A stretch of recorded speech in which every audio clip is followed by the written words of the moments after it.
तो जो कुछ भी किसी भी प्रकार से इंद्रिय ग्राह्य है वह, या वह भी ना सही उसकी तन्मात्रा जी। वस्तुतः ये रूप है। और यह जो रूपंकर है, रूपंकरण, ये सारा का सारा अध्यास है। तो इसके परे जब जाएंगे तब आराधना का तत्व प्रकट होता है। जो चीज मन से परे है, वाणी से परे है, स्पर्श से परे है, वह संख्या के भीतर कैसे सिमट जाएगी? बिल्कुल सही बात कि आप 1 और 2 और 3 और इस तरह से गिनना शुरू करेंगे। बिल्कुल। वह संख्या के भी परे है। संख्यान के परे होगा तभी वह तत्व होगा।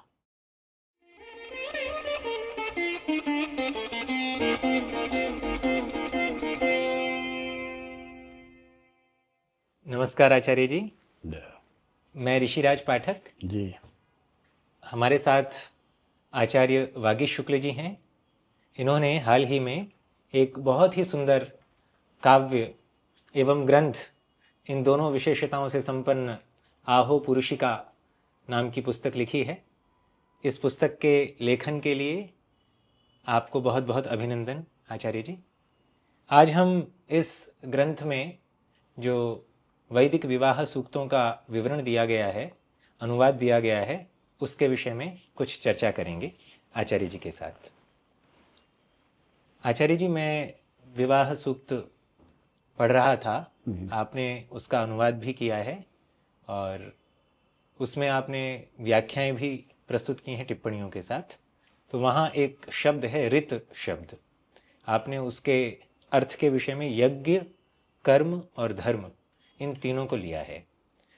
मैं इस शब्द का कुछ विस्तार आपसे जानना चाह रहा हूँ। असल में यज्ञ शब्द, ऋत का अर्थ जो यज्ञ है जी वो तो स्वायन ने ही किया है। जी जी जो कर्म और धर्म का है जी वो मैंने उसको एक्सप्लेन करने के लिए जोड़ा। असल में यज्ञ जो है वो एक बेसिक कॉन्सेप्ट है जी हमारे शास्त्र चिंतन में, धर्म चिंतन में, ब्रह्म चिंतन में, जिसके बॉर्डर में लगभग सारी चीजें आती हैं। जी जी जैसे जब हम मान लीजिए वेदों के बारे में कहते हैं कि ये हिस्सा कर्म कांड है, ये हिस्सा ज्ञान कांड है, इस तरह की बातें जब की जाती हैं जी, तो वह एक, हालांकि वो एक आर्टिफिशियल डिवीजन है हमारे समझने के लिए, वेद तो एक ही है जी जी, लेकिन इसमें जब कर्म कहते हैं तो उसका तात्पर्य उस याज्ञिक प्रक्रिया से ही है जी। उस याज्ञिक प्रक्रिया के भीतर ही संपूर्ण जीवन विधियां समाहित हैं।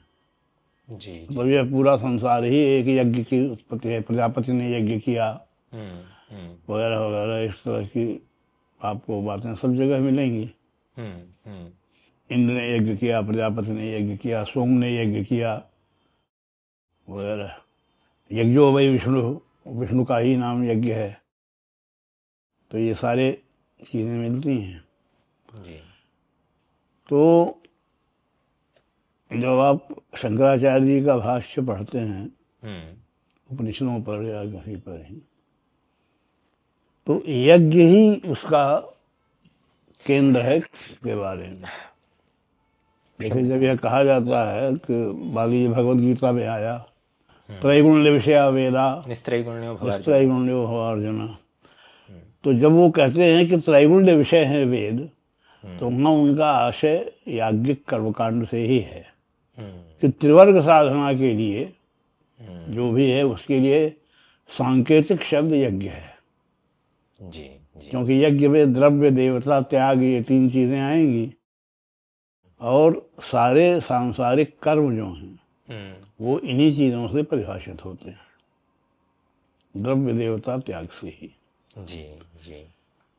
अब रहा कर्म, तो अब मतलब यानी इसका कुल मिलाकर के अभी तक जो बात कही मैंने उसका यह तात्पर्य होता है कि कर्म मार्ग यज्ञ से परिभाषित है।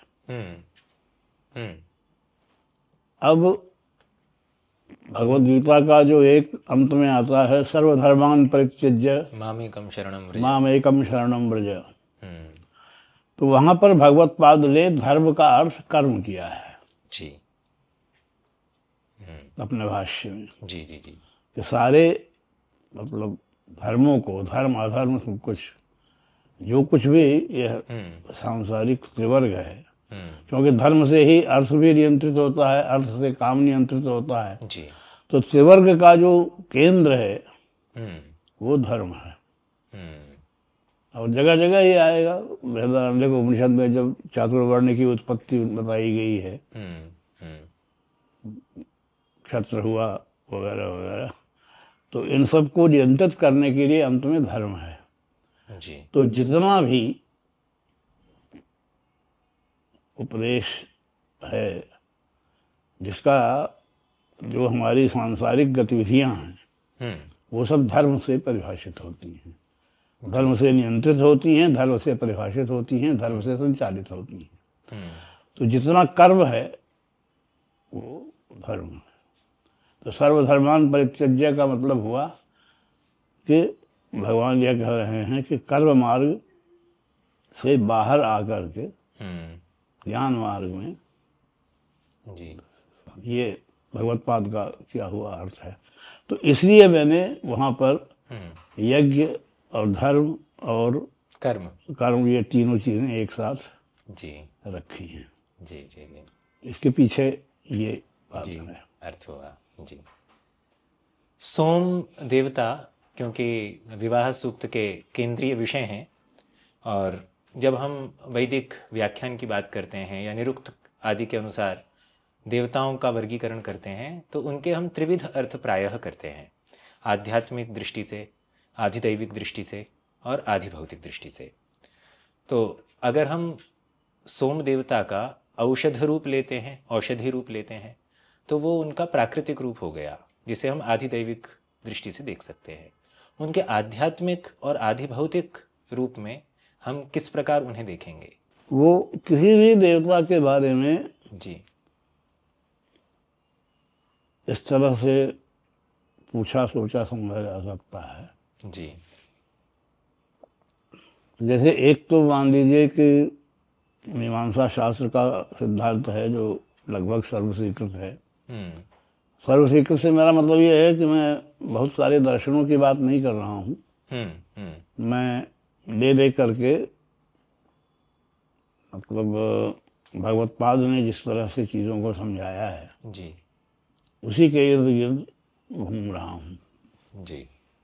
तो उत्तर मीमांसा में भी यह पूर्व मीमांसा का सिद्धांत बहुत सारी चीज़ें स्वीकृत हैं, बहुत सारी चीज़ें न्याय से स्वीकृत हैं वगैरह वगैरह। वो जो चीज़ें और शास्त्रों से स्पष्ट होती हैं उनके चक्कर में नहीं पड़ते उत्तर मीमांसा वाले। कहते हैं कि ये चीज़ वहाँ से समझ लीजिए, बिल्कुल नया बताते हैं। वो अपना जो बताते हैं वो एक अलग है। तो मीमांसा शास्त्र का सिद्धांत है कि देव जो हैं वो मंत्र में ही रहते हैं, अशरीरी होते हैं। तो ये बात तो ठीक, मतलब फिर इंद्र अलग है, बिडौजा अलग है। जिस मंत्र में बिडौजा आया है उस मंत्र में बिडौजा ही देवता है जी। आप उसको सब्स्टिट्यूट नहीं कर सकते कि यहाँ पर्यायवाची शब्द इंद्र रख दिया। मघवा अगर आया है तो मघवा ही रहेगा, वो अलग है जी। तो वो उसका वो देवता हो। एक तो ये हो गया कि देवता का जो वास है वो मंत्र में ही है। अब दूसरी बात ये भी है कि वज्रहस्त पुरंदर इस तरह के वाक्य भी मिलते हैं, वेदों में ही है। तो उनके हाथ में वज्र है तो हाथ भी है, वज्र भी है। तो शिप्री कहा है इंद्र को जी। तो शरीर भी है। तो ऐसा नहीं है कि शरीर नहीं है, शरीर है भी नहीं भी है। अच्छा, अब ये चीज़ें कैसे सामने आती हैं जैसे मान लीजिए आप कहते हैं विष्णु, जी। जब ध्यान करते हैं तो एक मान लीजिए शांताकारम भुजगशयनम भुजगनयनम पद्मनाभम सुरेशम विश्वाधारम इत्यादि। चतुर्बाहुम, मतलब 4 बाहों वाले विष्णु की हम सामान्यतया जी। आराधना करते हैं। ठीक है, उनकी 4 बाहें हैं, ये कैसे पता लगता है? ये शास्त्र से ही पता लगता है, दूसरा कोई तरीका इसको जानने का नहीं है। यानी ऐसा नहीं है कि विष्णु का कोई रूप है जो उस शास्त्र से बाहर है, क्योंकि हमें शास्त्र बताता है जी कि उनका एक चतुर्भुज स्वरूप है। तो इसलिए हम विष्णु को चतुर्भुज रूप में उनकी आराधना करते हैं। जी। अब नैषधीय चरित्र में मेरा ख्याल है 20वें सर्ग में, जहाँ पर नल के देवोपासन का विस्तृत विवरण है जी। तो वहाँ पर आता है कि 12 विष्णु के उन्होंने आराधना की। दशावतार अलग है, जी जी। जो दशावतार हैं विष्णु के वो अलग हैं। 12 विष्णु की उन्होंने आराधना की। तो अब वे 12 विष्णु कौन से हैं? तो वो केशव, माधव, दामोदर, इस तरह से नाम गिनाए हुए हैं, गोविंद वगैरह। जी जी जी। और उनकी जो मूर्तियां बताई हैं वो, मतलब श्लोक तो एक ही है, लेकिन जो एक्सप्लेन किया हुआ है टीकाकारों ने, खासतौर से हांडकी साहब की जो किताब है उसमें बहुत फायदे से दिया हुआ है। जी। के हांडकी जिन्होंने ट्रांसलेट किया जी। नैषधीय चरित्र को। तो ये 12 विष्णु मूर्तियाँ इस तरह से होती हैं कि जैसे 4 बाहें हैं, तो मान लीजिए ऊपर से शुरू किया, शंख, चक्र, गदा, पद्म, इस तरह से। तो दूसरी जो मूर्ति है उसमें यही शंख, चक्र, गदा, पद्म दूसरे हाथ से शुरू होंगे। अच्छा। अब वो ऊपर वाले बाएं हाथ से क्रमशः, ऊपर वाले दाहिने हाथ से क्रमशः। जी। तो इस तरह से ये 12 मूर्तियां बन जाती हैं। जी। मतलब वैरी करते रहने से। तो ये उनके 12 रूप हैं।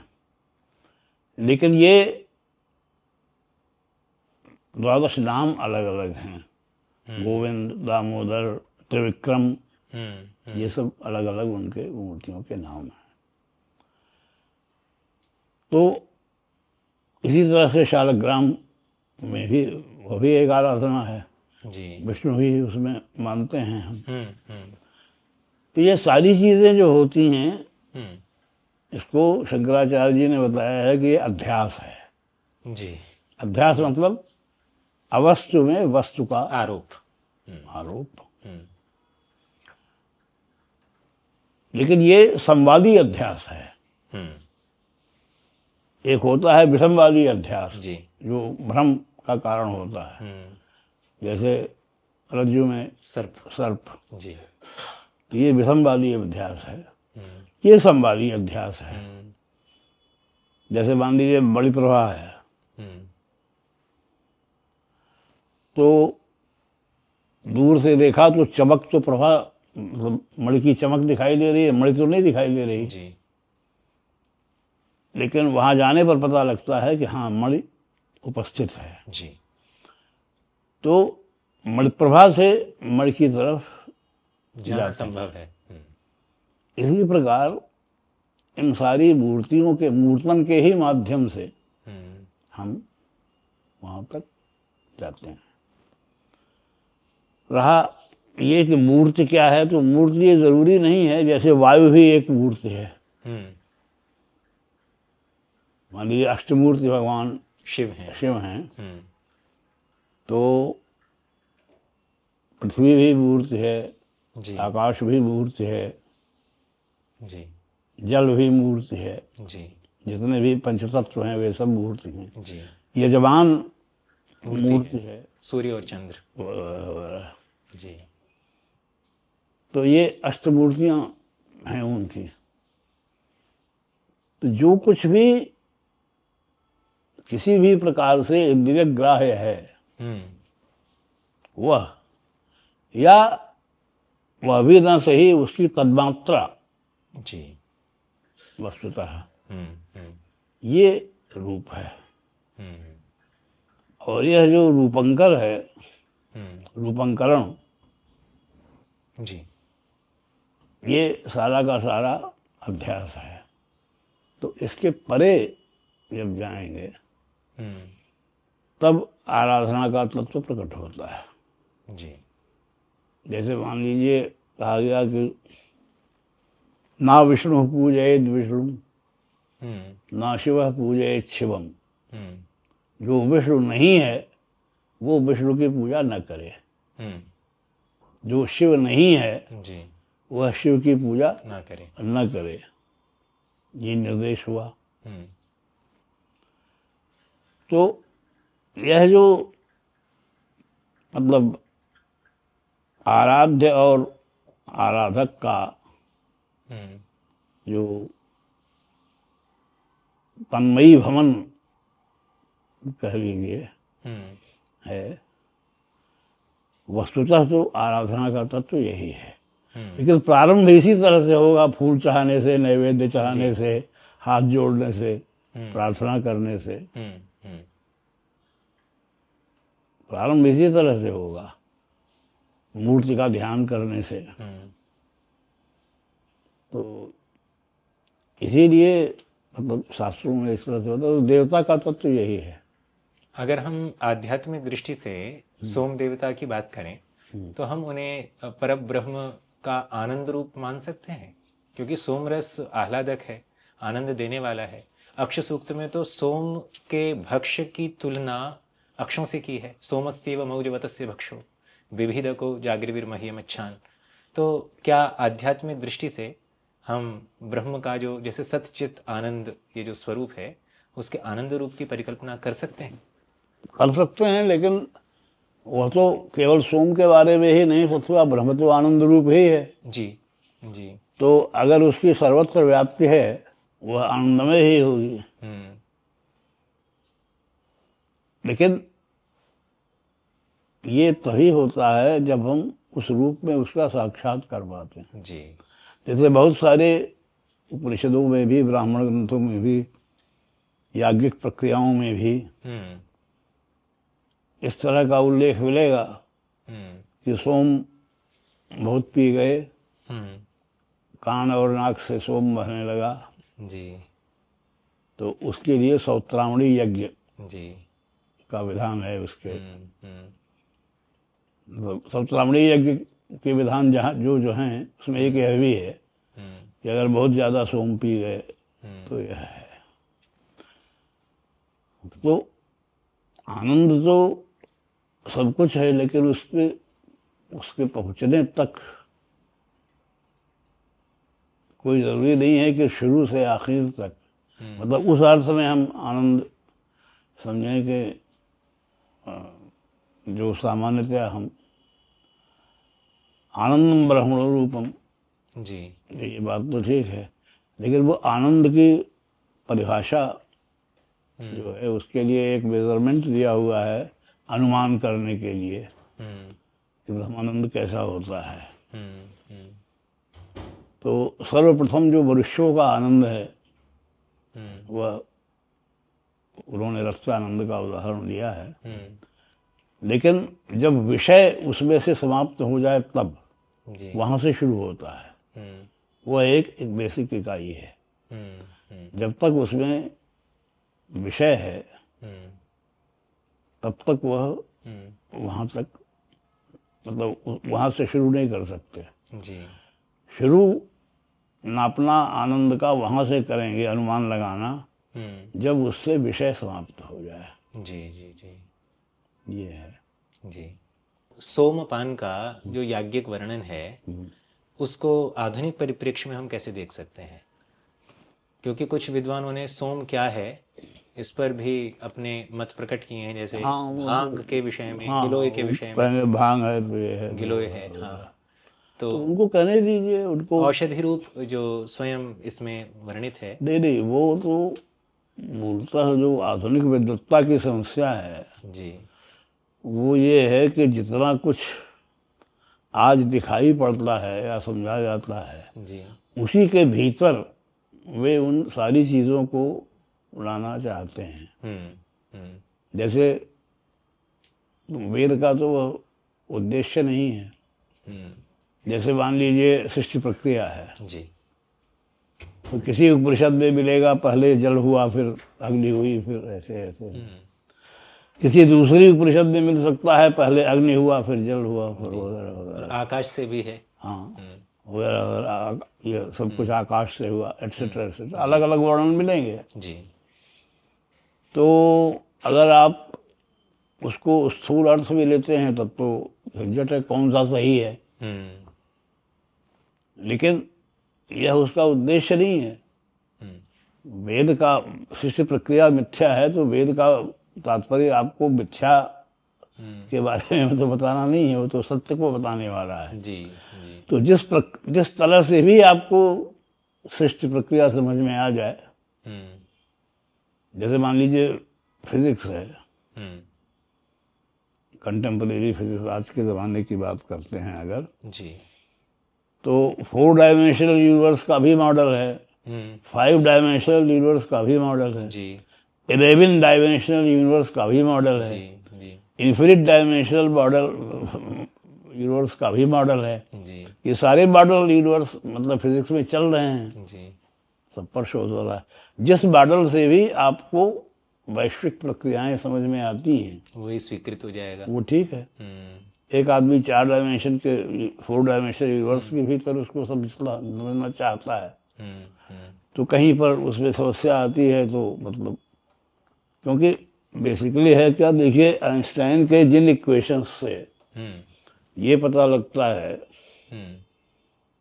कि यूनिवर्स 4 डायमेंशन का है, उसी से 5 डायमेंशन का भी पता लगता है। मतलब वो बिल्कुल सारे मॉडल्स जो हैं वो उन्हीं इक्वेशंस से निकलते हैं। और इतना ही नहीं है, जब आप ये कहते हैं कि लाइट के जो स्पीड है वो मैक्सिमम है, तो उसी से उन्हीं समीकरणों से एक ऐसा यूनिवर्स भी कल्पित किया जा सकता है जिसमें लाइट की स्पीड मिनिमम है। मतलब जितनी भी स्पीड्स होंगी वो लाइट से ज़्यादा होंगी वगैरह वगैरह। तो कहने का मतलब ये है कि ये सारी चीज़ें जो हैं बेसिकली व्याकरण, जी, भाषा इससे भिन्न है। हाँ, मतलब व्याकरण की प्रक्रिया एक होती है। जी बिल्कुल। ये प्रकृति मान ली है, ये प्रत्यय मान लिया, कल्पना ही है कुल मिलाकर। अब एक ही शब्द है, वह इस तरह से भी सिद्ध हो सकता है। प्रकृति प्रत्यय विभाग बिल्कुल एक तरह से सिद्ध कर सकते हैं, दूसरी तरह से भी सिद्ध कर सकते हैं। अन्य कोई दूसरी धातु हो सकती है, उसमें दूसरा प्रत्यय लग सकता है, हो सकता है, वह शब्द मिल जाएगा। अर्थ में भिन्नता हो सकती है वगैरह। भाषा व्यवहार इसी तरह से तो होता है, श्लेष अलंकार वगैरह जो कविता इसी तरह से बनती है जी, कि इस शब्द का यहाँ से ले लीजिए। अब जैसे कहानियों में भी है, वो नहुष जब सवारी लाद करके अपनी ऋषियों पर जा रहा था तो उनसे कहता था सर्प सर्प, जल्दी चलो जल्दी चलो, वो शाप मिल गया। तो वह तो क्रिया के रूप में कह रहा था ना, सर्प चलो। तो उन्होंने कहा कि जब वो बाद में मतलब क्रुद्ध हुए तो उन्होंने कहा कि तू बहुत सर्प सर्प करता था, सर्प हो जा। तो वहां तो संज्ञा है बिल्कुल सर्प। बिल्कुल, उन्होंने क्रियापद के रूप में प्रयोग किया और वो बाद में शाप के रूप में संज्ञा हो गई। जो शाप है उसमें वह संज्ञा के रूप में हुआ वगैरह वगैरह। तो उसको किस रूप में आप समझते हैं, किस प्रक्रिया में समझते हैं, ये प्रक्रिया ज्ञान है। ये जो है उसका वास्तविक तात्पर्य नहीं है कि वेद आपको यह समझावे कि देखो पहले जल हुआ फिर बिल्कुल। अग्नि हुई फिर शिष्य, यह उसका तात्पर्य नहीं, इसका विषय नहीं है। वह तो सत्य का उपदेश करने के लिए है। जी। तो ये सारी चीजें जो हैं ये प्रक्रिया संबंधी हैं। तो प्रक्रिया, जो भी प्रक्रिया आपको समझ में आती है वो समझ लीजिए। मान लीजिए पूजा करने बैठते हैं जी। तो वहां तो द्वैत ही स्वीकार करना पड़ेगा ना, एक आराधक होगा एक आराध्य होगा। जबकि ऋग्वेद का जो मंत्र है, द्वा सुपर्णा सयुजा सखाया समानम वृक्षम परिषस्व जाते तयोरन्यः पिप्पलम स्वादु अत्ति अनशनन्यो अभिचाकशीति, इससे तो त्रैत भी सिद्ध हो रहा है। क्योंकि ये दो पक्षी हो गए, भोक्ता और दृष्टा, और जो फल है वो त्रैत है, प्रकृति रूप। हाँ, मतलब तो इसमें एक बात सदगुण यह है बहुधा वदंती भी कि है। मुख्य रूप से यह है कि देखिए सीधी सी बात यह है, जी। जो चीज मन से परे है, वाणी से परे है, स्पर्श से परे है, वह संख्या के भीतर कैसे सिमट जाएगी? बिल्कुल सही बात कि आप एक और दो और तीन और इस तरह से गिनना शुरू करेंगे, बिल्कुल। वह संख्या के भी परे है। संख्यान के परे होगा तभी वह सत्य होगा। तो इसलिए जो यही कारण है जो उपदेश जब देते हैं तो नेति नेति कहते हैं। हाँ, निषेध मुख से, यह नहीं, यह नहीं, यह नहीं, यह नहीं, यह नहीं। तो जब सब कुछ नहीं हो जाएगा तो टोटल निगेशन जो होगा वह तत्व होगा। वहां तक पहुंचना कठिन है, क्योंकि जब चीजें निगेट करते जाते हैं तो फिर हमारी जो भी ग्राहक शक्तियां हैं, क्योंकि ग्रहण के तो माध्यम इंद्रिय ही है, इंद्रियों से परे जाना मुश्किल है। इंद्रियों के परे तो मन, बुद्धि, जाना संभव नहीं अहंकार। होता। तो इसीलिए वो प्राण चिखाने वाला जो कठोपनिषद का उपदेश है, तस्मात् परां ये पश्यति जो नान्यथा बाहर आत्मन्। देखने वाली इंद्रियां हैं, बहिर्मुखी हैं। तो उनको जब अंतर्मुख कर सकें अगर, तभी वह होगा। वो प्रत्याहार की जो साधना है, वहां से उसका उपाय है। करेक्ट। जी। तो शब्द भी एक साधना ही है। जी। लेकिन शब्द के बिना तो बातचीत होती नहीं, वो शब्द से परे है बिल्कुल। और वह शब्द के परे है। अशब्दम। तो इसीलिए वो जो केवलाद्वैत का सिद्धांत यही है ना कि भाई मिथ्या के ही मार्ग से स्वर्ग तक, सत्य तक पहुंचता है। शास्त्र मिथ्या है, लेकिन बिना शास्त्र के आप नहीं जा सकते। जा नहीं सकते, बिल्कुल। ये सोम और सूर्य, ये दोनों प्रतीक हैं पति और पत्नी के रूप में, या वर और प्रतीक वधू के कहने रूप में। पर एक समस्या यह होती है कि आप यह मानकर चलते हैं, जैसे ही आप प्रतीक शब्द का इस्तेमाल करते हैं तो उसके पीछे मान्यता यह होती है कि कोई एक वस्तु है जिसके संकेत के रूप में आप इसे बता रहे हैं। उस वस्तु को हमने पहले स्वीकार कर लिया। हाँ, तो जी। हाँ, तो प्रतीक तो इसी तरह से हुआ ना, जैसे मान लीजिए, तो प्रतीक तो ना कहिए, यह कह सकते हैं कि एक थिएट्रिकल कॉस्मोलॉजी है यह। जैसे बहुत जगहों पर इस तरह से मिलेगा कि सृष्टि जो है वो देवों के नृत्य से प्रारंभ हुई, इस तरह के लिए। तो जो भी स्पंद है उसका एक, तो उसको आप नाटक से समझ लीजिए, काव्य से समझ लीजिए, कोई न कोई एक मार्ग होगा। तो इसीलिए वो कहते हैं कि भाई वीणा वादन तत्वज्ञ श्रुत शास्त्र विशारद, जो याज्ञवल्क्य जी का स्मृति में उपदेश है कि अगर आप बढ़िया तबला बजाना जानते हैं तो ब्रह्म तक पहुंच सकते हैं। हाँ, उसमें भी ये उपाय है। वो भी एक उपाय है। जगह जगह इस तरह के चीजें नहीं। तो कुल मिला करके यह है कि जो भी है,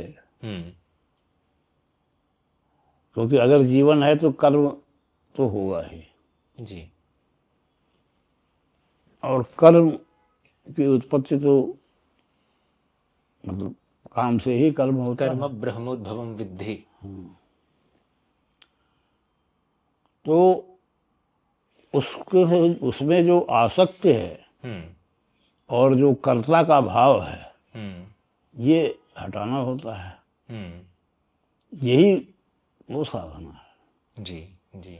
तो कर्तृत्व भोक्तृत्व ये सब भाव जिसमें हट जाए तब जो जीवन चलता है वह वहां तक ले जा सकता है।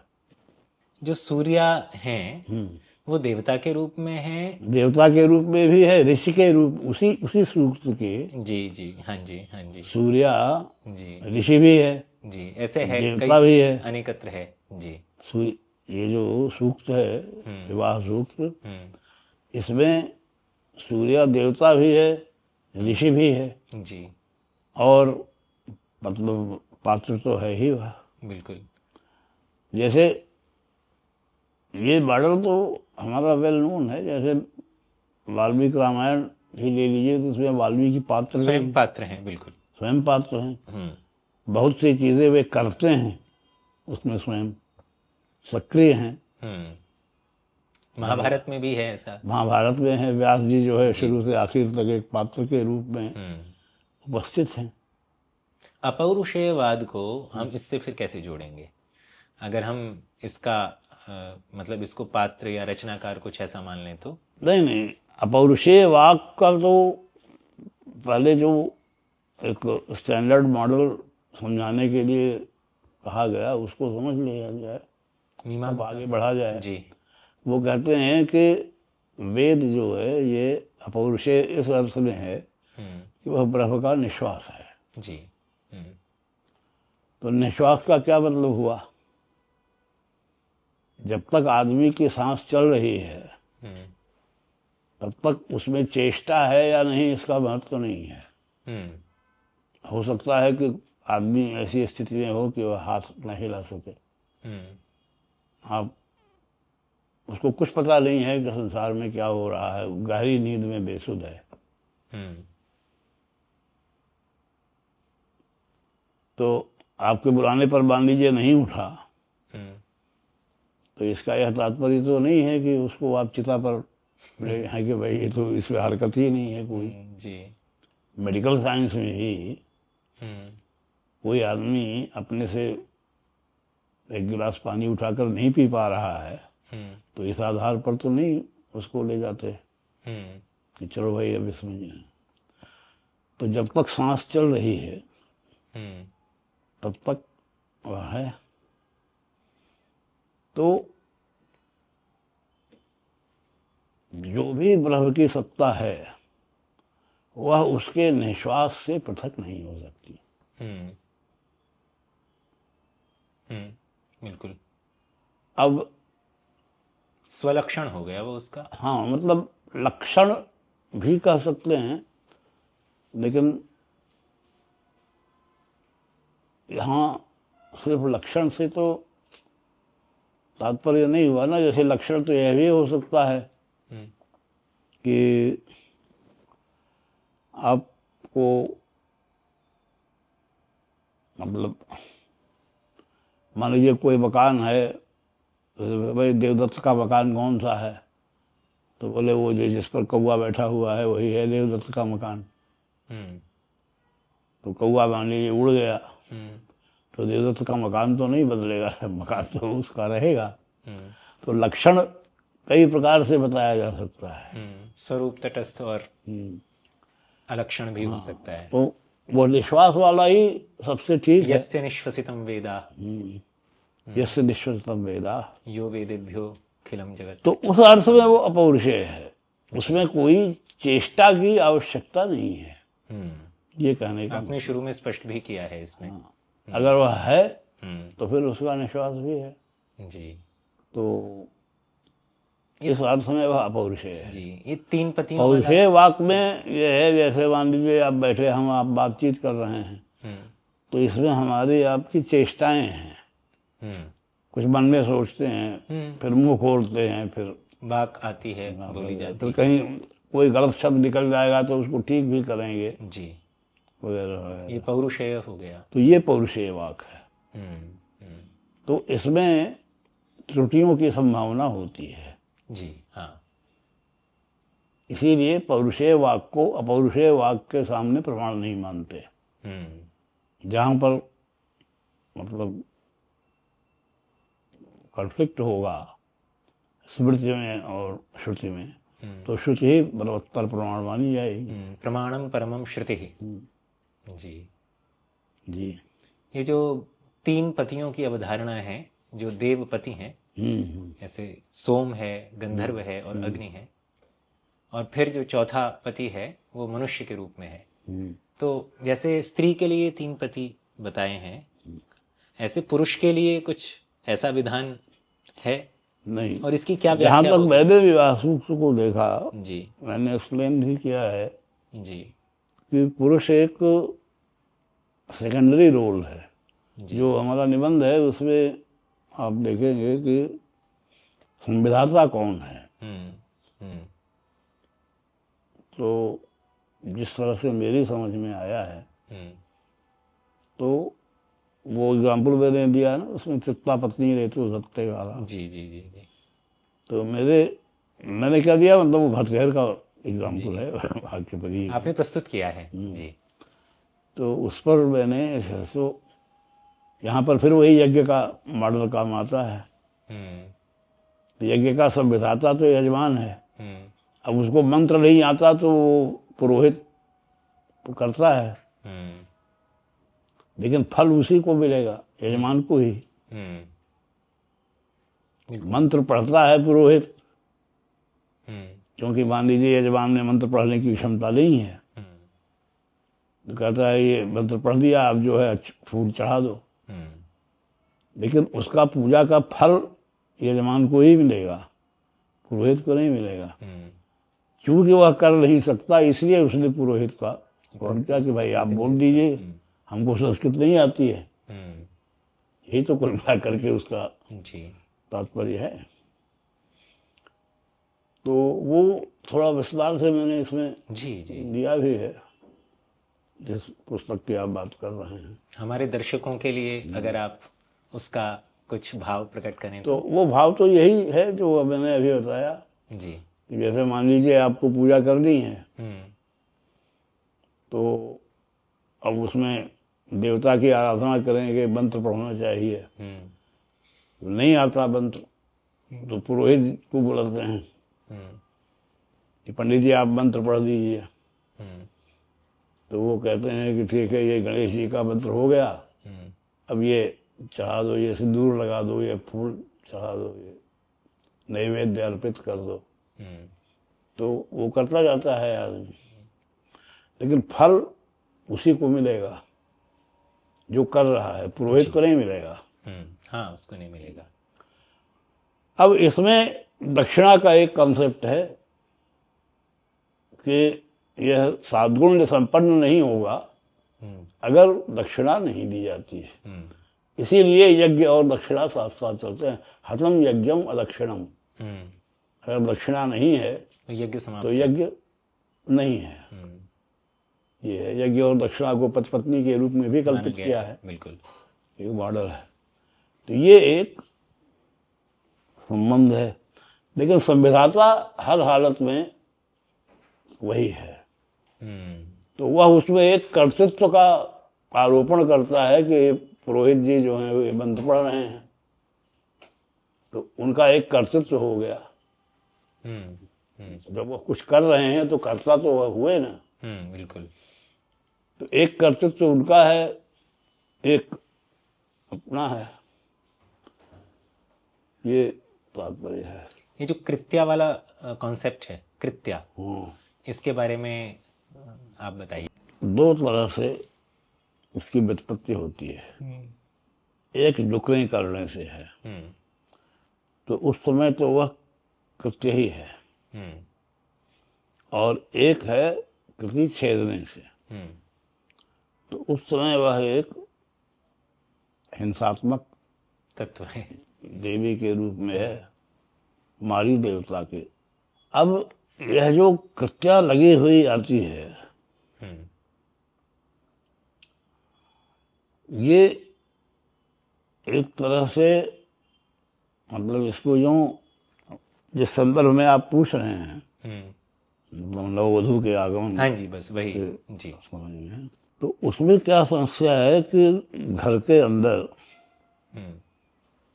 एक अन्य का आगमन हो रहा है जिसको अपना बनाना है। तो उसकी जो अन्यता है, यानी जिस परिवार में उसका विवाह हुआ, बिल्कुल अन्यथा, हाँ, उसके पहले भी उसकी एक पहचान है, पहचान है और लगाव है। तो वो परस्पर जो है उनमें एक संघर्ष की उपस्थिति न हो, तो इसलिए उसको एक टोने के रूप में देखे हैं। जैसे मैंने तो उसको उन मंत्रों के संदर्भ में इस तरह से ही समझा है कि मान लीजिए जैसे वो अग्नि का अंततः अग्नि ही से सौंपा जाता है, तो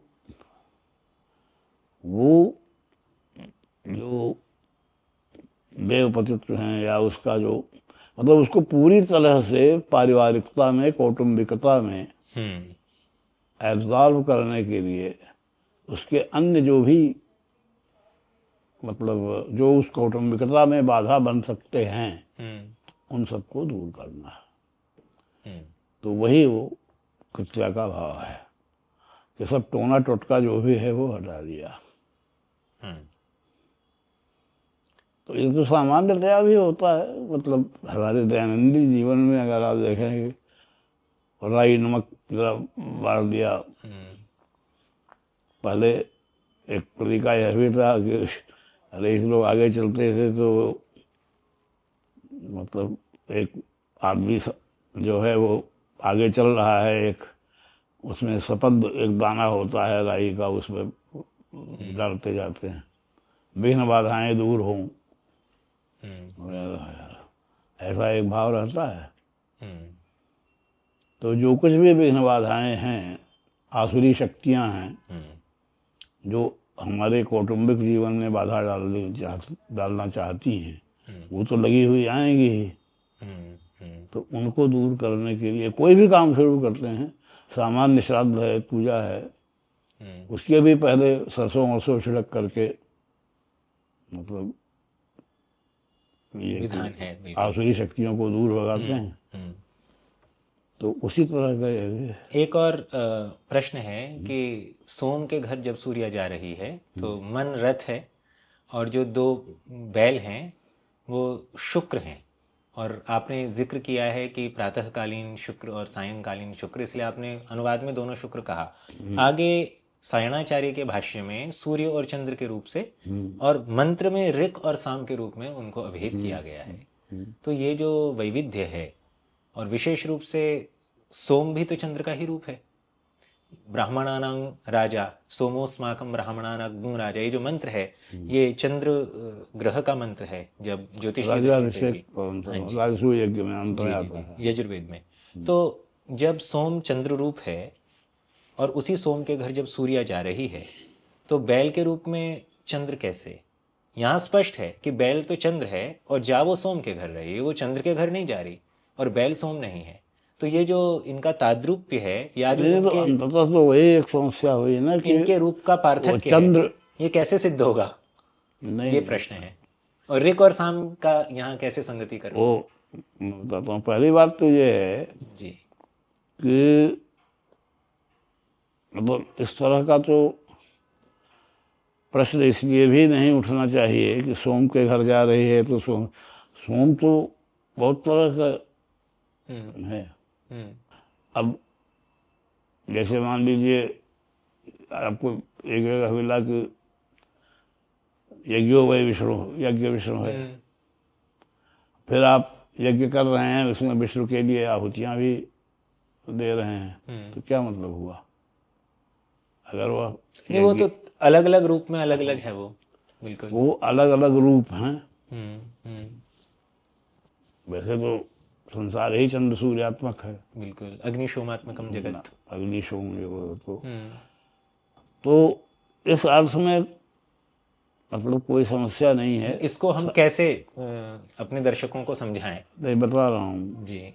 अब उसमें जो ऋक और साम का आपने एक सवाल उठाया, तो इसमें खैर मैंने वो नहीं दिया, लेकिन जैमिनीयोपनिषद ब्राह्मणों में एक ऋक वाक है, साम प्राण है, नहीं ये भी वो कॉन्सेप्ट है। मैं दूसरी बात करूँ, असुर ऋचा से आए और देव साम से, अच्छा जी ये वाक्य है उसमें। जी जी। तो ये अंतर बहुत सूक्ष्म है। ऋचा पर जब संगीत का आरोहण होता है तब वह साम होता है, ऋच्यध्यूढ़म सामगीयते, ये है। तो साम जो है वह दाम्पत्य है। इस तरह के वाक्य आपको जगह जगह मिल जाएंगे, अथर्ववेद आदि में ऐसा है। है। तो ये कंप्लीशन आप इसको कह सकते हैं, मतलब ये अंतर वही है जो वार्ता और कविता में है जी। एक बेयर स्पीच हो गई और एक उससे काव्य उपजता है। तो ये जो काव्य का कंसेप्ट है ये साम का है, बिल्कुल। और जो वार्ता वाला है वो ऋचा का है। तो उसमें जब संगीत का होता है तो वो साम होता है। जी। दाश गोघ्नौ संप्रदाने जो पाणिनि जी का सूत्र है, और हन्यन्ते गावः, इस पर कलिवर्ज को ध्यान में रखते हुए क्या कहा जा सकता है? कलिवर्ज का तो कॉन्सेप्ट यही है कि बहुत सारी चीजें जो हैं वो कलिकाल में वर्जित हैं। जी। कलिकाल से मतलब ऐतिहासिक काल, बिल्कुल, जितना भी हमारे पास हिस्ट्री उपस्थित उपलब्ध इतिहास है। तो जब से इतिहास है तब से कलिकाल है, सीधी सी बात यह है। तो ये तो कलिकाल इस तरह से है, तो उसमें बहुत सारी चीजें जो हैं उनका निषेध है। भले ही सूत्रकारों ने कहा है, भले ही उसकी व्यवस्था है, मधुपर्क का निषेध है, किसी भी प्रकार के सोमयाग का निषेध है, पशु यागों का निषेध, बहुत सारी चीजें हैं। तो सिर्फ इसलिए कि कोई चीज कही गई है उसका अनुसरण तो नहीं कर सकते। जी। न देव चरितम चरेत, बिल्कुल, हमारे लिए संभव नहीं है वो। देवता जैसा आचरण करते हैं, जैसा लिखा हुआ है वैसा आचरण करने की चेष्टा नहीं करनी चाहिए। आपको ये फर्क समझना पड़ेगा कि आप मनुष्य हैं, देव नहीं हैं। बिल्कुल। तो आप ये मॉडल नहीं ले सकते कि श्री कृष्ण ने ऐसा किया तो हम भी ऐसा कर सकते हैं। ये कुल मिला करके कलिवर्ज का आइडिया यही है। बिल्कुल। आपने इसमें इच्छित और विवेक के द्वंद्व की बहुत सुंदर संकल्पना प्रस्तुत की है, तो उसको विवाह के परिप्रेक्ष्य में हमारे आधुनिक जगत के लोगों को कैसे समझाया जाए? आहु पुरुषिका में इच्छित, अभिलषित और विवेक का जो द्वंद्व है। विवेक और किसका? इच्छित, अभिलषित, अभिलषित और विवेक का जो द्वंद्व है उसको कैसे पाटा जाए, संविधान के तौर पर या वैदिक विधान के तौर पर? नहीं, वैदिक विधान से यहाँ क्या मतलब है? वैदिक विधान का मतलब केवल रिचुअल्स नहीं है, वैदिक आदेश भी है, जो वेदों की दृष्टि है, वैदिक दर्शन भी है, इसका तात्पर्य? नहीं, लेकिन मान लीजिए वैदिक जीवन रहा भी हो तो कलिकाल में वैदिक आग्रह क्यों होना चाहिए? शाश्वत विषयों में तो हो सकता है, देखिए शास्त्र ही यह भी कर रहा है कि प्रत्येक युग का अलग धर्म होता है। बिल्कुल। तो कलयुग का क्या धर्म है ये आपको निर्दिष्ट कर दिया। आप ये कर सकते हैं, ये नहीं कर सकते, तो उसी के अनुसार रहना चाहिए। बिल्कुल। अब एक वेद में एक समाज खोजना कि उसमें ऐसा होता था, तो हम भी ऐसा तो नहीं है जी। तो उन्होंने निर्देश कर दिया। रहा विवेक का और अभिलषित का जो द्वंद्व है, उसको मैं जरूर बात कर सकता हूँ जी। कुछ। तो मैं एक उदाहरण से मान लीजिए इसको समझाता हूँ कि कोई भी आदमी एक गलत काम करने से क्यों रुकता है।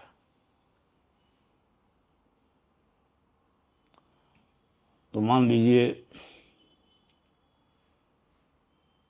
एक उदाहरण ले सकते हैं कि चोरी करने का या किसी स्त्री से बलात्कार करने का या इस तरह के जो आकर्षण होते हैं उनसे आदमी क्यों रुकता है। तो एक तो वह है जो नहीं रुकता, उसको किसी चीज का कोई डर नहीं है, वह सोच ही नहीं सकता कि इसका कोई दुष्परिणाम भी हो सकता है, तो उसको जिस समय जो चाहता है वो कर लेता है, फिर जैसा भी होता है वो होता है। लेकिन जो नहीं करता, जो रुक जाता है, वह क्यों रुकता है। तो अब एक तो यह हो सकता है कि कानून है, भाई पकड़े जाएंगे तो जेल हो जाएगी, दंड मिलेगा, एक आदमी यह सोच करके रुकता है। एक आदमी ऐसा हो सकता है जिसको यह लगे कि दंड का तो मुझे डर नहीं है, मेरी बहुत जान पहचान है, बहुत शक्ति है मेरे पास, लेकिन पाप है, भगवान का डर है, इसलिए रुक जाता है। एक यह भी है कि मुझे इसका तो डर नहीं है कि यहाँ पुलिस या राजदंड वगैरह इन सबको मैं निपटा सकता हूँ, लेकिन यह पाप है, तो इसलिए भी वो रुक सकता है। एक यह होता है कि लोक लाज हो सकती है, पता लग गया तो लोग क्या कहेंगे, इज्जत नहीं रह जाएगी, इस तरह की सारी बातें हो सकती। लेकिन इन सब के परे एक सिर्फ यह होता है कि भाई ऐसा नहीं होता, ये नहीं करते, उसमें ये सब कारण नहीं होते, it is just not done. तो इन सारे कारणों से मुक्त हो करके जब यह होता है कि इट इज नॉट डन, ये हम नहीं कर सकते, तब जो है वो उसकी असली पहचान होती है। तो वही विवेक है। ये बाकी जितनी चीजें हैं ये विवेक नहीं है, ये अभिलषित को प्राप्त करने में बाधाएं हैं। बिल्कुल। तो राज भय हो सकता है, ईश्वर का भय हो सकता है, समाज का भय हो सकता है, तो आप एक दुष्कर्म करने से रुकते हैं, लेकिन ये बाधाएं हैं उस अभिलषित को प्राप्त करने में। लेकिन जिस समय इस कारण से आदमी रुकता है कि भाई ऐसा नहीं करते, ये विवेक हो जाएगा, वह विवेक है।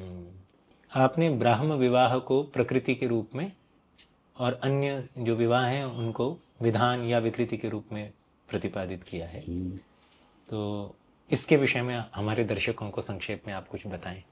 नहीं, प्रकृति तो मैंने यह इसलिए भी कहा कि जो विवाह सूक्त के अंदर जो विवाह वर्णित है जी, वो ब्राह्म विवाह है जी।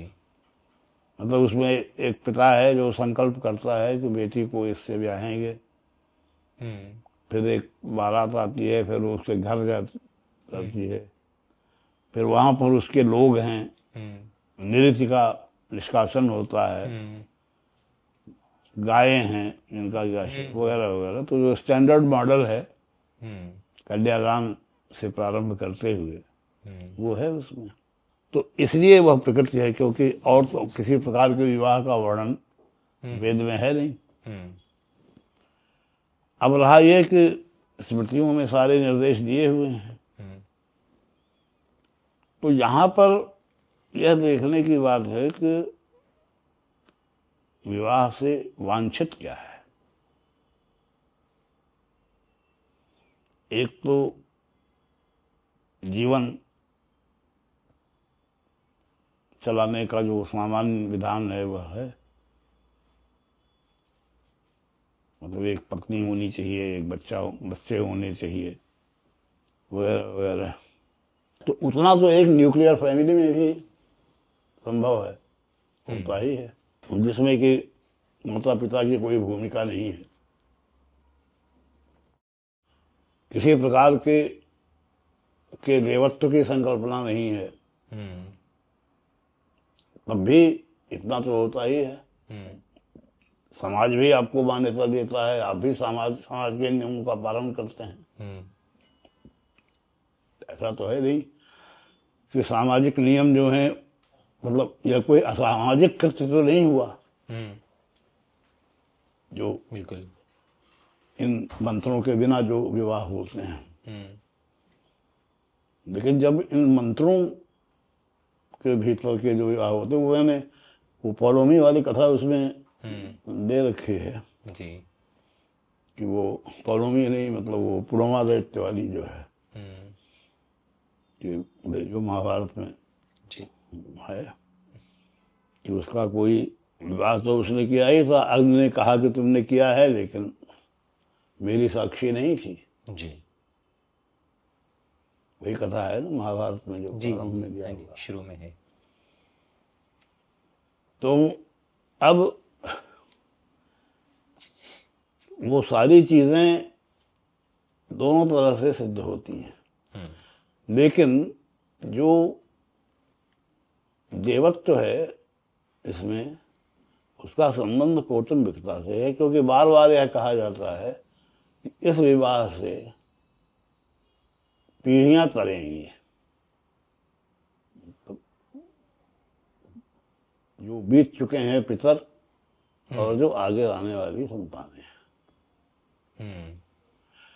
तो जब इसकी सत्ता स्वीकार करते हैं कि इसका कोई महत्व होता है, तब ब्राह्म विवाह है।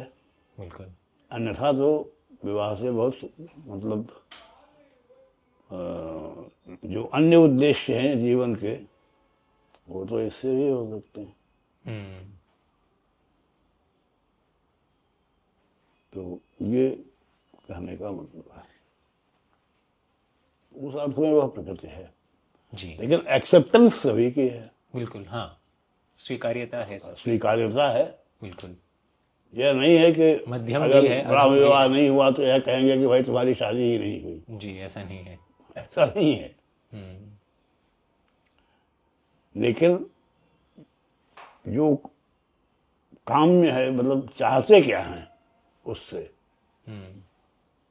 तो अगर अपना जीवन बिताना है, सामाजिक जिम्मेदारियां निभानी हैं, तो उतना तो किसी भी प्रकार की विवाह से हो जाएगा। जी जी। आपसे हुई इस सार्थक चर्चा के लिए आपने ये बहुत समय दिया, उसके लिए आपका बहुत बहुत धन्यवाद। सादर प्रणाम। नमस्कार।